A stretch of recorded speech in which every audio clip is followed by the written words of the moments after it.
Au port de Saving, dans la commune de Pho Thanh, rattaché au district de Đức Phổ, de la province de Quảng Ngãi, la Voix du Vietnam et le Fonds d'assistance aux pêcheurs de la province ont remis 400 millions de dong au pêcheur Nguyễn Duy Nam.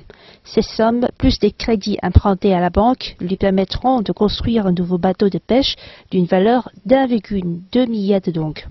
À cette occasion, la Voix du Vietnam et le Fonds d'assistance aux pêcheurs de la province de Quảng Ngãi ont aussi remis 400 millions de dong au pêcheur Đinh Văn Dầu, habitant de la commune d'An Hai, rattaché au district de Lý Sơn, qui va faire construire un nouveau bateau d'une valeur de 2,2 milliards de dong. Le Fonds d'assistance aux pêcheurs de la province de Quảng Ngãi a mobilisé 30 milliards de dong de la part des organismes et particuliers dans l'ensemble du pays pour aider les pêcheurs victimes des accidents en mer. La Voix du Vietnam est l'un des organes qui œuvrent très activement pour venir en aide aux pêcheurs. La Voix du Vietnam ne cesse d'aider les pêcheurs de Quảng Ngãi et de tout le pays, non seulement sur le plan matériel, mais aussi sur le plan de l'information. Quand un accident survient avec un bateau de pêche, les correspondants de la Voix du Vietnam sont toujours présents pour couvrir l'événement. Ces derniers temps, les divers médias de la Voix du Vietnam sont toujours aux côtés des pêcheurs et appellent tout le peuple à œuvrer de manière solidaire pour défendre la souveraineté maritime et insulaire du pays.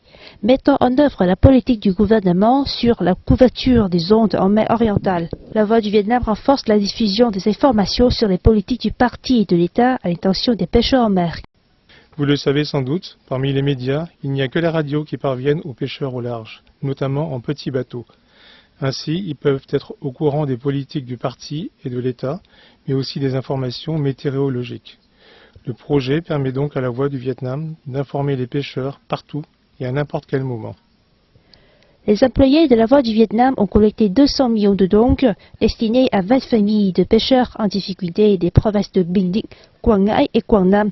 C'est aussi une manière d'exprimer la reconnaissance envers les habitants de cette région où, il y a près de 70 ans, le parti et le président Ho Chi Minh ont décidé de fonder la radio La Voix du Sud qui a véhiculé, de concert avec la Voix du Vietnam, les politiques de la révolution auprès de la population, contribuant à la libération nationale.